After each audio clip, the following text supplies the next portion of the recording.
നിങ്ങളിൽ മറഞ്ഞിരിക്കുന്ന കഴിവുകൾ കണ്ടെത്താം. എല്ലാ മനുഷ്യരിലും ഒരു പ്രതിഭ ഒളിഞ്ഞിരിപ്പുണ്ട്.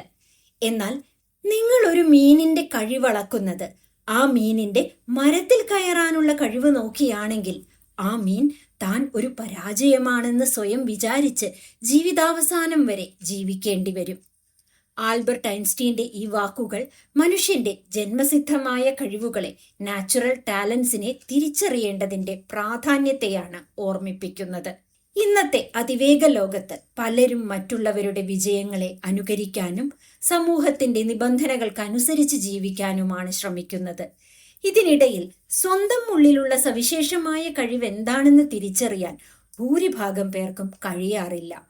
ഒരു വ്യക്തിയുടെ യഥാർത്ഥ കഴിവ് കണ്ടെത്തുക എന്നത് അവർക്ക് അനുയോജ്യമായ കരിയർ തിരഞ്ഞെടുക്കാൻ മാത്രമല്ല, ജീവിതത്തിൽ യഥാർത്ഥ സന്തോഷവും സംതൃപ്തിയും കണ്ടെത്താനും അത്യാവശ്യമാണ്. ഒരു വ്യക്തിയുടെ ഉള്ളിൽ ഒളിഞ്ഞുകിടക്കുന്ന ആ സവിശേഷമായ കഴിവുകളെ, യുണീക് ടാലൻസിനെ ശാസ്ത്രീയമായും മനഃശാസ്ത്രപരമായും എങ്ങനെ കണ്ടെത്താം എന്നതിനെക്കുറിച്ചുള്ള ഒരു സമഗ്രമായ പഠനമാണ് താഴെ നൽകുന്നത്.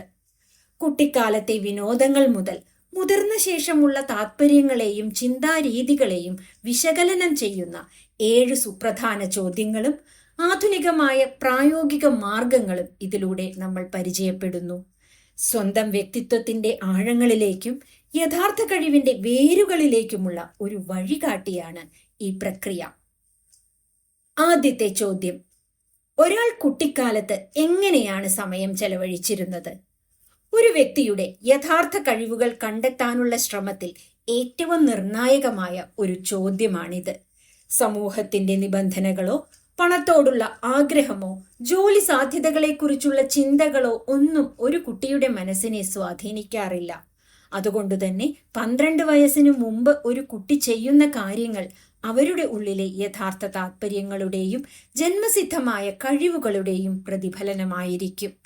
ഈ ചോദ്യത്തിലൂടെ നമ്മൾ തിരയുന്നത് അവരുടെ ജന്മസിദ്ധമായ കഴിവുകളെയും താത്പര്യങ്ങളെയും കുറിച്ചാണ്.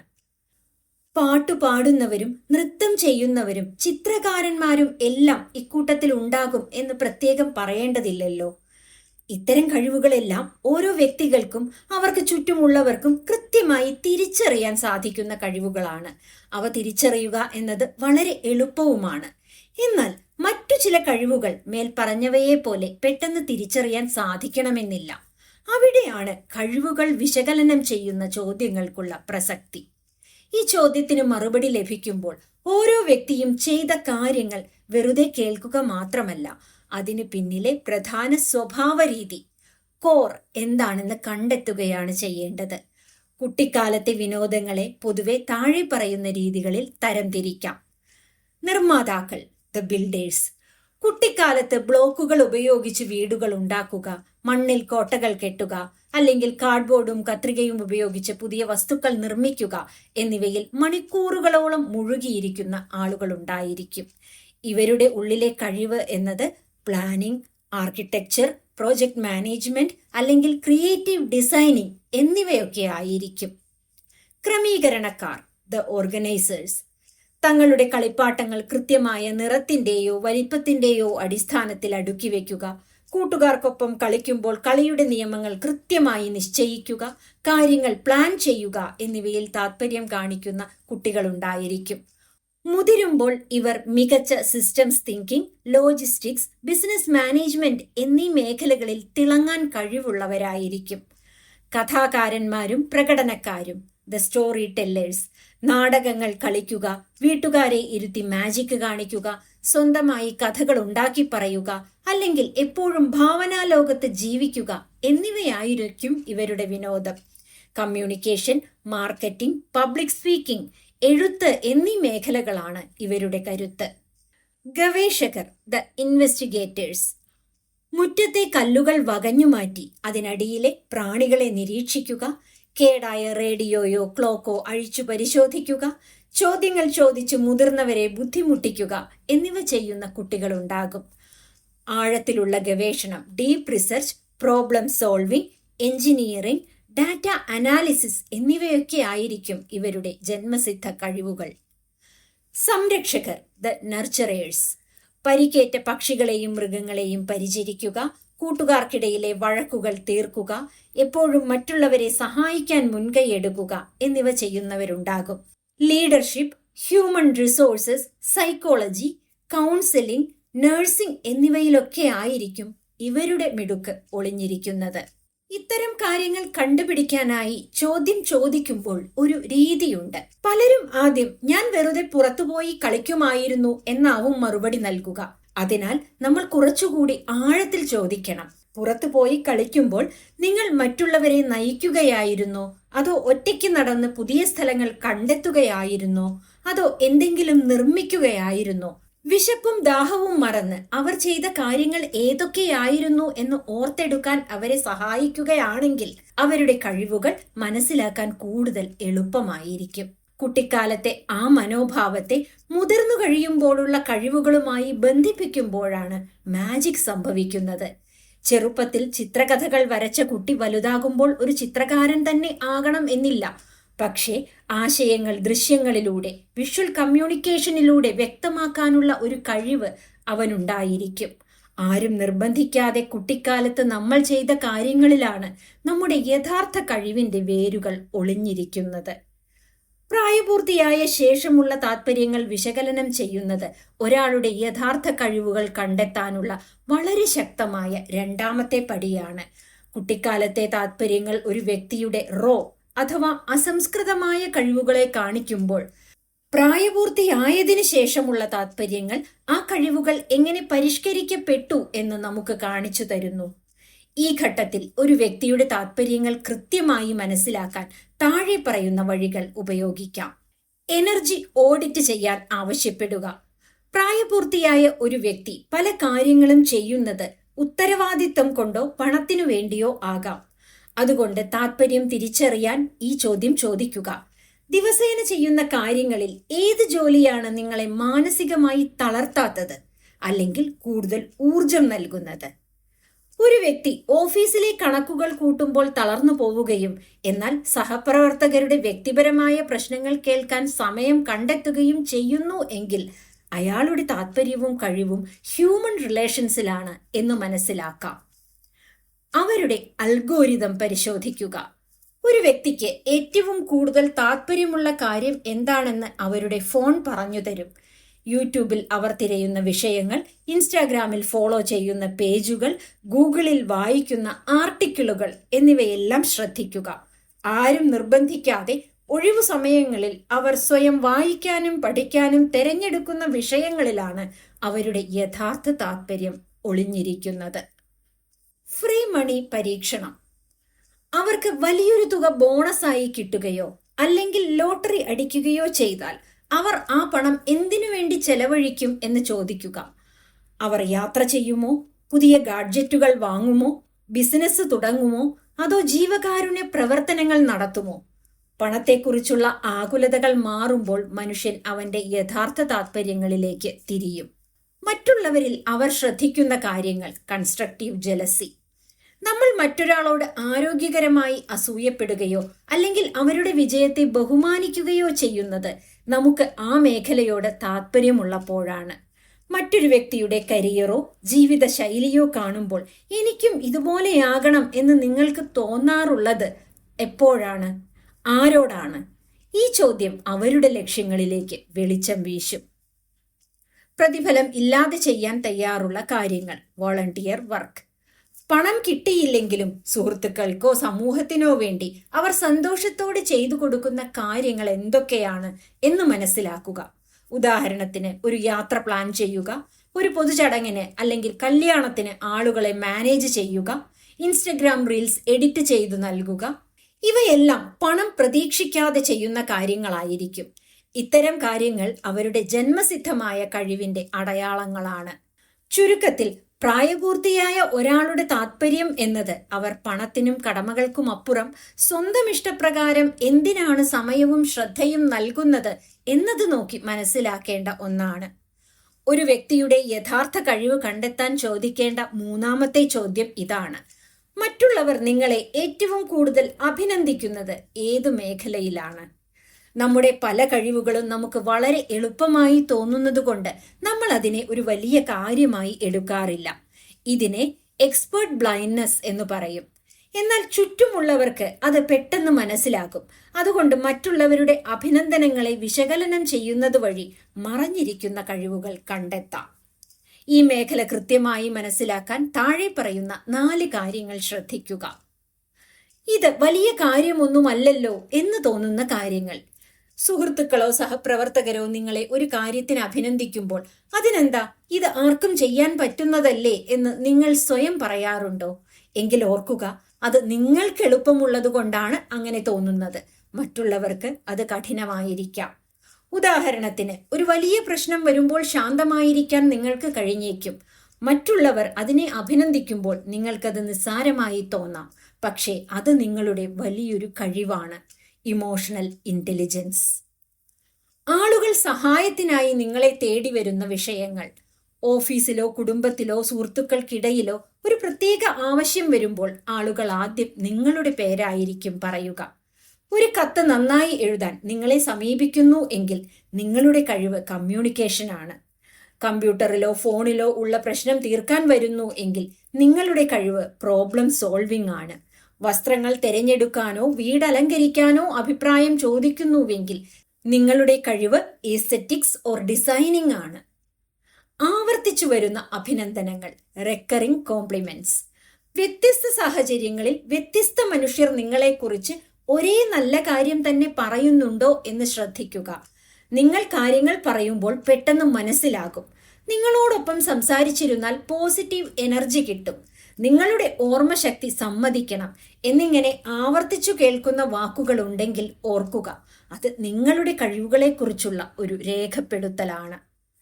നിശബ്ദമായ അഭിനന്ദനങ്ങൾ, സൈലന്റ് കോംപ്ലിമെന്റ്സ്. എല്ലായ്പ്പോഴും അഭിനന്ദനങ്ങൾ വാക്കുകളിലൂടെ മാത്രമാകണമെന്നില്ല. നിങ്ങൾ ഒരു ഗ്രൂപ്പിൽ സംസാരിക്കുമ്പോൾ ആളുകൾ എത്രത്തോളം ശ്രദ്ധയോടെ കേൾക്കുന്നു? നിങ്ങൾ ചെയ്യുന്ന ഒരു കാര്യത്തെ മറ്റുള്ളവർ അനുകരിക്കാൻ, കോപ്പി ചെയ്യാൻ ശ്രമിക്കുന്നുണ്ടോ? ഇതെല്ലാം നിശബ്ദമായ അഭിനന്ദനങ്ങളാണ്. നമ്മൾ നമ്മളെ നോക്കുന്നതിനേക്കാൾ കൃത്യമായി ഒരു കണ്ണാടി പോലെ മറ്റുള്ളവർ നമ്മുടെ കഴിവുകളെ കാണിച്ചു തരും. ആളുകൾ നിങ്ങളെ എന്തിനാണ് പ്രശംസിക്കുന്നത് എന്ന് കൃത്യമായി ഡയറിയിൽ കുറിച്ചു വെക്കുക. ഒരാളുടെ സ്വാഭാവികമായ കഴിവുകൾ, നാച്ചുറൽ ടാലൻസ് കണ്ടെത്തുക എന്നത് വളരെ രസകരമായ ഒരു പ്രക്രിയയാണ്. പലപ്പോഴും നമ്മൾ വിചാരിക്കുന്നത് പാട്ടുപാടുക, വരയ്ക്കുക, സ്പോർട്സ് എന്നിവയൊക്കെ മാത്രമാണ് കഴിവുകൾ എന്നാണ്. എന്നാൽ ചിന്താരീതി, ആശയവിനിമയം, പ്രശ്നങ്ങൾ പരിഹരിക്കാനുള്ള മിടുക്ക് എന്നിവയെല്ലാം വലിയ സ്വാഭാവിക കഴിവുകളാണ്. ഇവ കണ്ടെത്താൻ നമ്മൾ ഇതുവരെ ചർച്ച ചെയ്ത ചോദ്യങ്ങൾ ഉൾപ്പെടെയുള്ള 5 പ്രധാന വഴികൾ താഴെ പറയുന്നവയാണ്. ഫ്ലോ സ്റ്റേറ്റ് നിരീക്ഷിക്കുക. നിങ്ങൾ ഒരു കാര്യം ചെയ്യുമ്പോൾ സമയബോധം പൂർണ്ണമായി നഷ്ടപ്പെടാറുണ്ടോ? 3 മണിക്കൂർ കഴിഞ്ഞത് വെറും 10 മിനിറ്റ് പോലെ തോന്നുന്ന അവസ്ഥയെയാണ് ഫ്ലോ സ്റ്റേറ്റ് എന്ന് വിളിക്കുന്നത്. ആരും നിർബന്ധിക്കാതെ നിങ്ങൾ മണിക്കൂറുകളോളം മുഴുകിയിരിക്കുന്ന ഈ മേഖലയാണ് നിങ്ങളുടെ സ്വാഭാവിക കഴിവ് ഒളിഞ്ഞിരിക്കുന്ന മേഖല.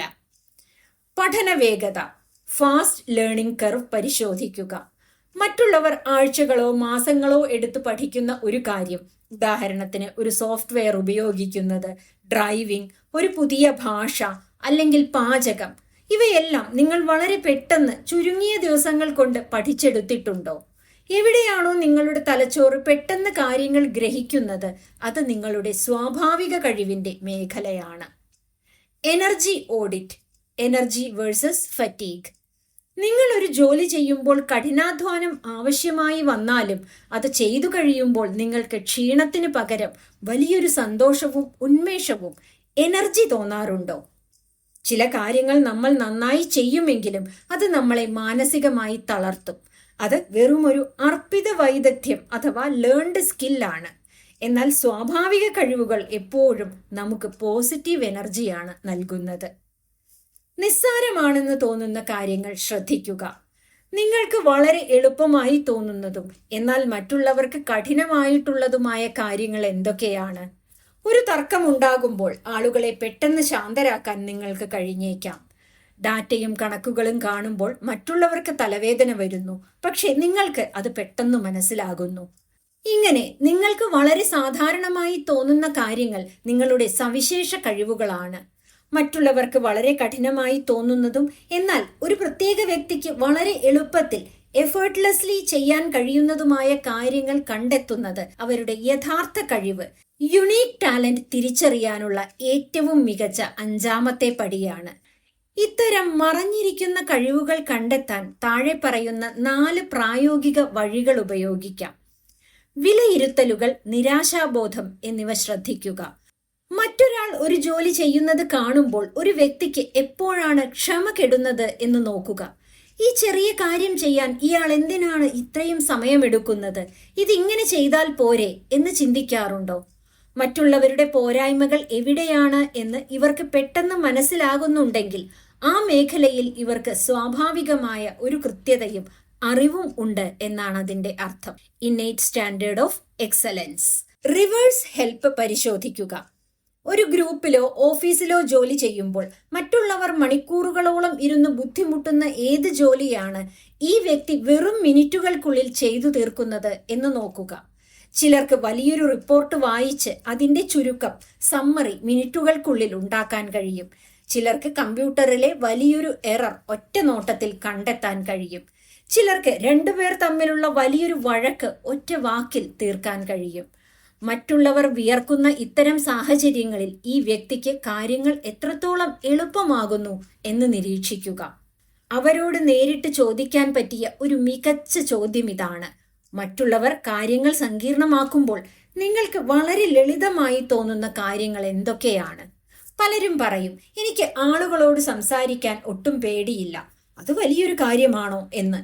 എന്നാൽ സ്റ്റേജിൽ കയറി സംസാരിക്കാൻ ഭയപ്പെടുന്ന ഭൂരിഭാഗം ആളുകളെ സംബന്ധിച്ച് അത് വലിയൊരു കഴിവ് തന്നെയാണ്. കുട്ടിക്കാലത്തെ ഫാസ്റ്റ് ലേണിംഗ് ഓർത്തെടുക്കുക. സ്കൂളിലോ കോളേജിലോ പഠിക്കുമ്പോൾ മറ്റുള്ളവർ ട്യൂഷന് പോയും കഷ്ടപ്പെട്ടും പഠിച്ച ഏത് വിഷയമാണ് ഇവർക്ക് അധ്യാപകർ ഒരു തവണ പറഞ്ഞപ്പോൾ തന്നെ മനസ്സിലായത്? ചിലർക്ക് കണക്കായിരിക്കും, പ്രോഗ്രാമിംഗ്, വരയ്ക്കൽ, അല്ലെങ്കിൽ ഒരു കളിയിലെ തന്ത്രമായിരിക്കും. ചെറുപ്പത്തിലെ ആ എളുപ്പം തന്നെയാണ് മുതിരുമ്പോഴും അവരുടെ സ്വാഭാവിക കഴിവായി മാറുന്നത്. ചുരുക്കത്തിൽ, മറ്റുള്ളവർക്ക് മല കയറുന്നത് പോലെ തോന്നുന്ന കാര്യങ്ങൾ ഈ വ്യക്തിക്ക് ഒരു പാർക്കിലൂടെയുള്ള നടത്തം പോലെ എളുപ്പമായിരിക്കും. ആ വ്യത്യാസം എവിടെയാണോ അവിടെയാണ് അവരുടെ യഥാർത്ഥ കഴിവ്. നേരത്തെ നമ്മൾ പറഞ്ഞ ഫ്ലോ സ്റ്റേറ്റിന് ഇവിടെ വളരെ പ്രാധാന്യമുണ്ട്. മനഃശാസ്ത്രത്തിൽ ഫ്ലോ സ്റ്റേറ്റിനെ ഇൻ ദ സോൺ എന്നുകൂടി വിളിക്കുന്നുണ്ട്. മിഖായേൽ ചിക്സൻമിഹായ് എന്ന പ്രശസ്ത മനഃശാസ്ത്രജ്ഞനാണ് ഈ ആശയം ലോകത്തിന് പരിചയപ്പെടുത്തിയത്. നമ്മുടെ ശ്രദ്ധയും കഴിവും ചെയ്യുന്ന ജോലിയിൽ പൂർണ്ണമായി ലയിച്ചു ചേരുന്ന ഒരു അവസ്ഥയാണ്. ഒരു വ്യക്തിക്ക് ഏതു കാര്യത്തിലാണ് ഫ്ലോ സ്റ്റേറ്റ് ഉണ്ടാകുന്നത് എന്ന് കണ്ടെത്താൻ താഴെ പറയുന്ന സൂചനകൾ ശ്രദ്ധിക്കാം. ശാരീരിക ആവശ്യങ്ങൾ പോലും മറന്നുപോകുന്ന അവസ്ഥ. അവർ ആ ജോലിയിൽ മുഴുകിയിരിക്കുമ്പോൾ വിശപ്പ്, ദാഹം, ഉറക്കം, അല്ലെങ്കിൽ ഫോണിലെ നോട്ടിഫിക്കേഷനുകൾ എന്നിവ പോലും പൂർണ്ണമായി മറന്നുപോകും. തുടങ്ങിയിട്ട് ഇപ്പോൾ 5 മിനിറ്റല്ലേ ആയുള്ളൂ, അതിനുള്ളിൽ 3 മണിക്കൂർ കഴിഞ്ഞോ എന്ന് അവർ അത്ഭുതപ്പെടാറുണ്ടോ എന്ന് നോക്കുക. വെല്ലുവിളിയും കഴിവും ഒത്തുചേരുന്ന മേഖല. Challenge, skill, balance. സമയം പോകുന്നതറിയാത്ത പ്രവൃത്തികൾ ഒരിക്കലും വളരെ എളുപ്പമുള്ളതോ അല്ലെങ്കിൽ അമിതമായി കഠിനമുള്ളതോ ആകില്ല. ആ ജോലി ചെയ്യാൻ അവർക്ക് നല്ല കഴിവുണ്ടായിരിക്കും. ഒപ്പം അതിൽ ചെറിയൊരു വെല്ലുവിളിയും ഉണ്ടായിരിക്കും. ഉദാഹരണത്തിന്, ഒരു കോഡിംഗ് പ്രശ്നം പരിഹരിക്കുക, ഒരു പുതിയ സംഗീതം ചിട്ടപ്പെടുത്തുക, ഒരു മരപ്പണി ചെയ്യുക, അല്ലെങ്കിൽ സങ്കീർണമായ ഒരു ബിസിനസ് പ്ലാൻ തയ്യാറാക്കുക. ലക്ഷ്യത്തേക്കാൾ പ്രവൃത്തിയെ പ്രണയിക്കുമ്പോൾ. Intrinsic reward. ഒരു വ്യക്തി ആ ജോലി ചെയ്യുന്നത് അതിൽ നിന്ന് കിട്ടുന്ന പണത്തിനോ പ്രശസ്തിക്കോ വേണ്ടിയാകില്ല. പകരം ആ ജോലി ചെയ്യുന്ന ആ ഒരു പ്രക്രിയ, പ്രോസസ് നൽകുന്ന സന്തോഷം കൊണ്ടായിരിക്കും. ഫലം എന്തുതന്നെയായാലും അവർ അത് ആസ്വദിച്ച് ചെയ്യും. ചിന്തകൾ നിശ്ചലമാകുന്ന അവസ്ഥ.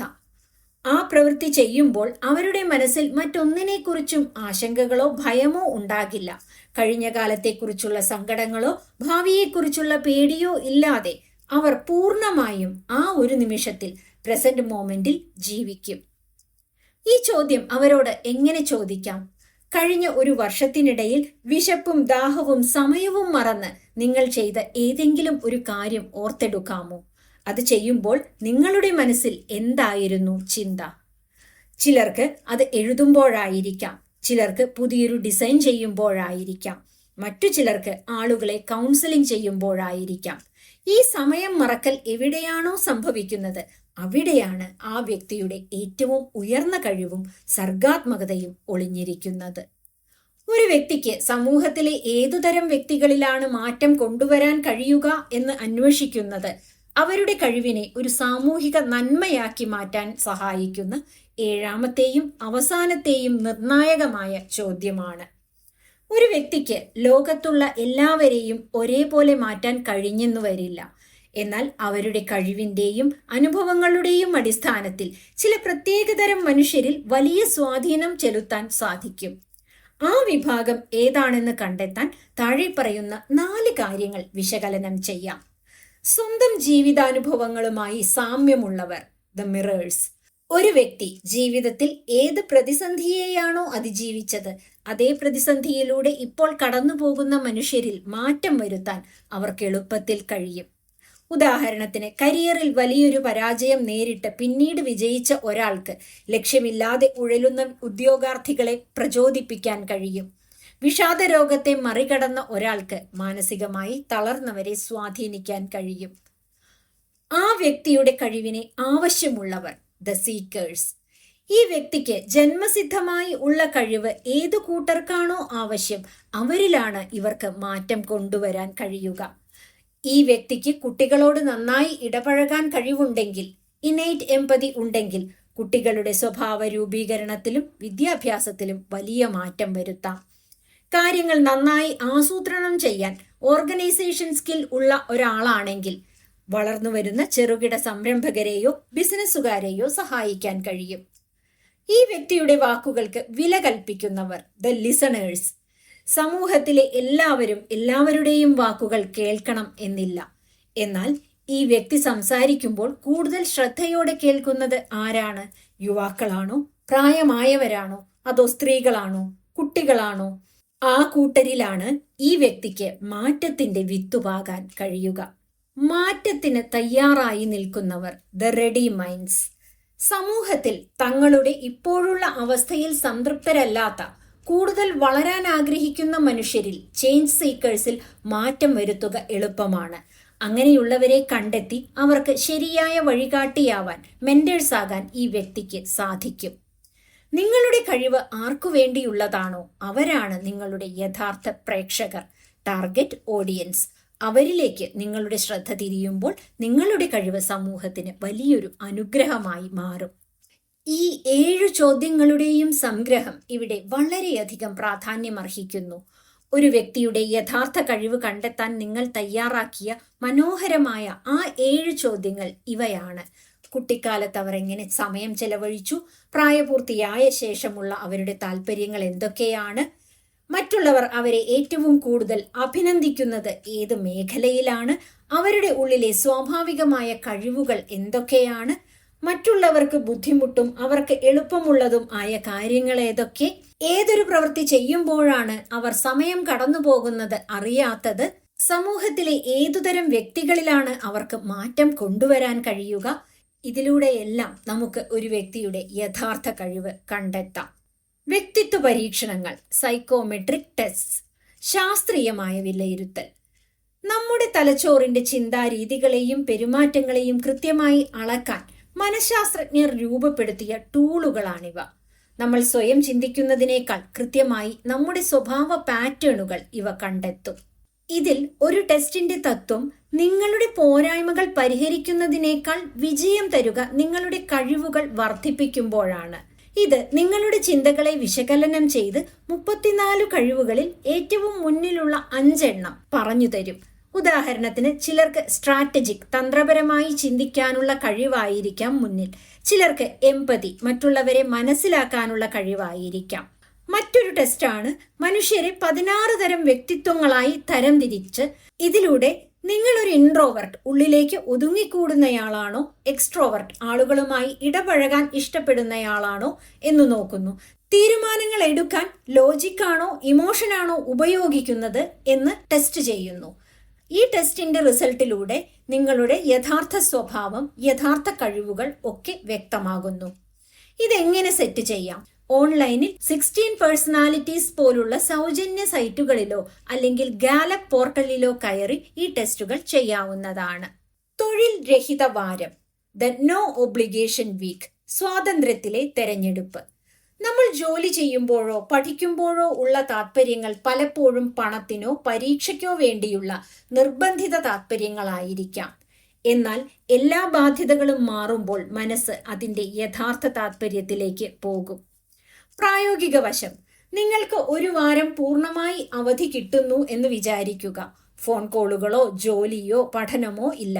ആദ്യത്തെ 2 ദിവസം നിങ്ങൾ വിശ്രമിച്ചേക്കാം. എന്നാൽ 3-ാം ദിവസം മുതൽ നിങ്ങൾ അറിയാതെ ചില കാര്യങ്ങളിലേക്ക് തിരിയും.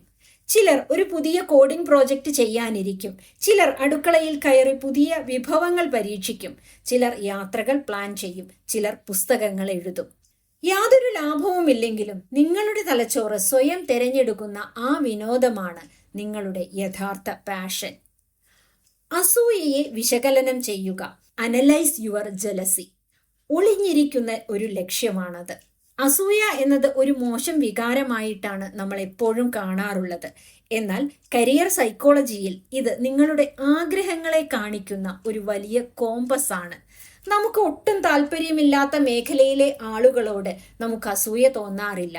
ഒരു വലിയ ക്രിക്കറ്റ് കളിക്കാരൻ കോടികൾ സമ്പാദിക്കുന്നത് കാണുമ്പോൾ നിങ്ങൾക്ക് ചിലപ്പോൾ അസൂയ തോന്നില്ലായിരിക്കും. എന്നാൽ ഒരു എഴുത്തുകാരൻ പുസ്തകം പ്രകാശനം ചെയ്യുമ്പോഴോ അല്ലെങ്കിൽ ഒരു സുഹൃത്ത് സ്വന്തമായി ബിസിനസ് തുടങ്ങി വിജയിക്കുമ്പോഴോ നിങ്ങളുടെ ഉള്ളിൽ ഒരു ചെറിയ വിഷമം ഉണ്ട് എങ്കിൽ, എനിക്കും ഇതുപോലെ ആകണം എന്ന തോന്നൽ ഉണ്ടാകുന്നുണ്ടെങ്കിൽ നിങ്ങളുടെ യഥാർത്ഥ കഴിവ് ഒളിഞ്ഞിരിക്കുന്നത് ആ മേഖലയിലാണ് എന്നാണ് അർത്ഥം.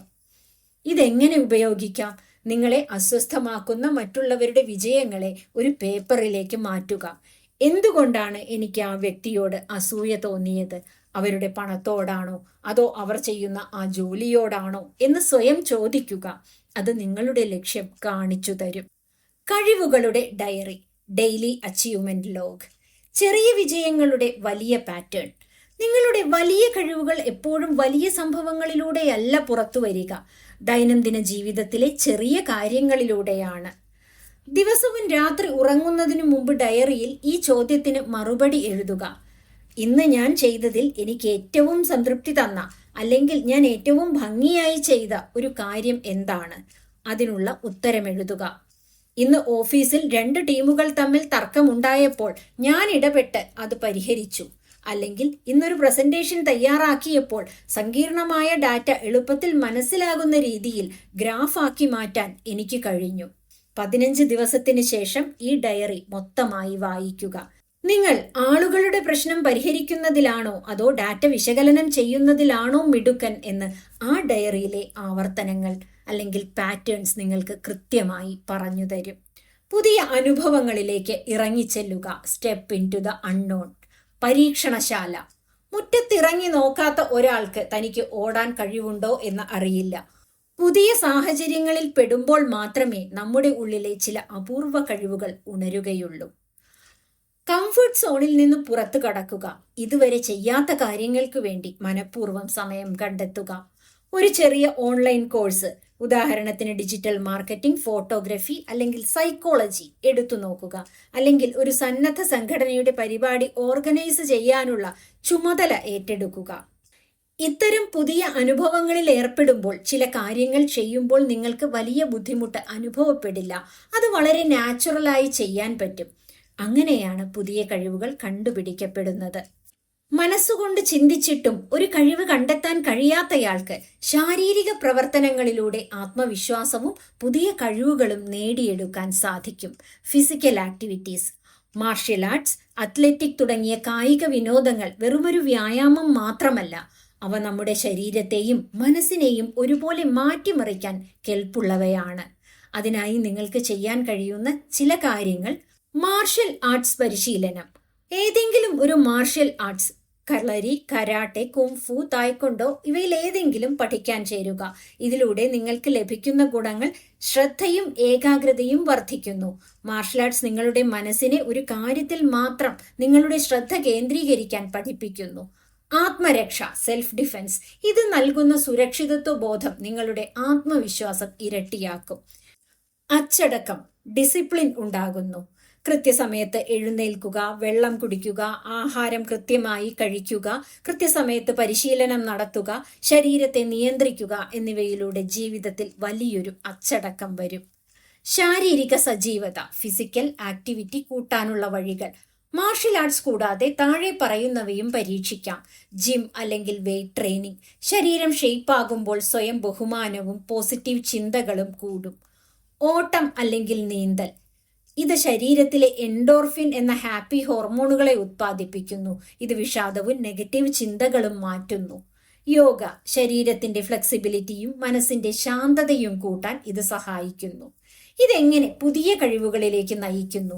ശാരീരികമായി നിങ്ങൾ ആക്റ്റീവ് ആകുമ്പോൾ നിങ്ങളുടെ തലച്ചോറിന്റെ പ്രവർത്തനം മെച്ചപ്പെടുന്നു.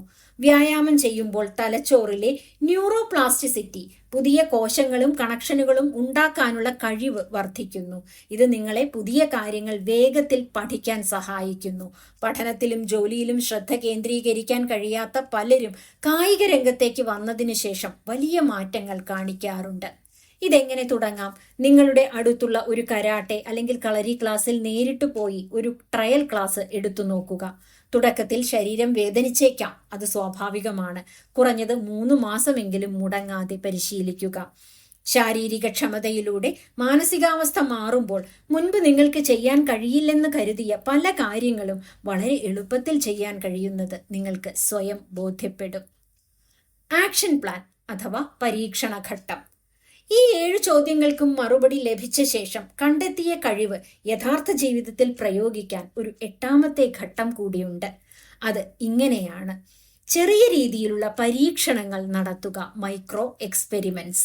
ചോദ്യങ്ങളിലൂടെ കണ്ടെത്തിയ കഴിവ് ശരിയാണോ എന്ന് ഉറപ്പിക്കാൻ ആ മേഖലയിൽ ചെറിയ ചില കാര്യങ്ങൾ ചെയ്തു നോക്കാൻ ഒരു വ്യക്തിയോട് ആവശ്യപ്പെടാം. ഉദാഹരണത്തിന്, മറ്റുള്ളവരെ സഹായിക്കാനാണ് കഴിവ് എന്ന് കണ്ടെത്തിയാൽ ഒരാഴ്ചയെങ്കിലും ഏതെങ്കിലും ഒരു കൂട്ടായ്മയിൽ സന്നദ്ധ പ്രവർത്തനം, വോളണ്ടിയറിംഗ് ചെയ്തു നോക്കുക. എഴുത്തിലാണ് കഴിവെങ്കിൽ ചെറിയൊരു ആർട്ടിക്കിൾ എഴുതി നോക്കുക. കാരണം ചിന്തകൾ നമുക്ക് വഴി കാണിച്ചു തരും. എന്നാൽ പ്രവർത്തിച്ചു നോക്കുമ്പോൾ മാത്രമേ ആ കഴിവ് നമ്മുടെ ജീവിതത്തിന്റെ ഭാഗമായി മാറൂ. ഓരോ മനുഷ്യനും ജനിക്കുന്നത് തനതായ ചില സവിശേഷതകളും ജന്മസിദ്ധമായ ചില കഴിവുകളുമായാണ്. എന്നാൽ പലപ്പോഴും ജീവിത തിരക്കുകൾക്കിടയിലും സമൂഹത്തിന്റെ നിബന്ധനകൾക്കിടയിലും നമ്മൾ നമ്മുടെ ആ യഥാർത്ഥ കഴിവുകളെ തിരിച്ചറിയാതെ പോകുന്നു. കഴിവ് കണ്ടെത്തുക എന്നത് ഒരൊറ്റ നിമിഷം കൊണ്ട് സംഭവിക്കുന്ന ഒരു അത്ഭുതമല്ല. അതൊരു ആത്മപരിശോധനയുടെ പ്രയാണമാണ്, സെൽഫ് ഡിസ്കവറി. നമ്മൾ ചർച്ച ചെയ്ത 7 ചോദ്യങ്ങളിലൂടെ ഭൂതകാലത്തെയും വർത്തമാനകാലത്തെയും നമ്മൾ വിശകലനം ചെയ്യുമ്പോൾ നമ്മുടെ കഴിവിന്റെ അടിത്തറ എവിടെയാണെന്ന് വ്യക്തമാകുന്നു. അതോടൊപ്പം ശാസ്ത്രീയമായ ടെസ്റ്റുകളും ദൈനംദിന ജീവിതത്തിലെ എനർജി ഓഡിറ്റും പുതിയ പരീക്ഷണങ്ങളും കൂടി ചേരുമ്പോൾ ആ കഴിവുകൾക്ക് കൂടുതൽ വ്യക്തത ലഭിക്കുന്നു. ഒരു കാര്യം എപ്പോഴും ഓർക്കുക: ജന്മസിദ്ധമായ കഴിവ് എന്നത് മണ്ണിൽ മറഞ്ഞുകിടക്കുന്ന സ്വർണ്ണ തരികൾ പോലെയാണ്. ചോദ്യങ്ങളിലൂടെയും നിരീക്ഷണങ്ങളിലൂടെയും നമുക്കത് കണ്ടെത്താം. എന്നാൽ അതിനെ നിരന്തരമായ പരിശീലനത്തിലൂടെയും പ്രയോഗത്തിലൂടെയും മാറ്റുരച്ചെടുക്കുമ്പോൾ മാത്രമേ അത് നിങ്ങളുടെ ജീവിത വിജയത്തിനുള്ള ഏറ്റവും വലിയ ആയുധമായി മാറുകയുള്ളൂ. നിങ്ങൾ തയ്യാറാക്കിയ ചോദ്യങ്ങളും നമ്മൾ ചർച്ച ചെയ്ത മാർഗങ്ങളും സ്വന്തം ജീവിതത്തിൽ പകർത്താനും അതുവഴി മറ്റുള്ളവരുടെ ജീവിതത്തിൽ വെളിച്ചം വീശാനും നിങ്ങൾക്ക് സാധിക്കട്ടെ എന്ന് ആശംസിക്കുന്നു. ഇതുപോലുള്ള വീഡിയോകൾക്കായി ഈ ചാനൽ സബ്സ്ക്രൈബ് ചെയ്യുമല്ലോ. നന്ദി.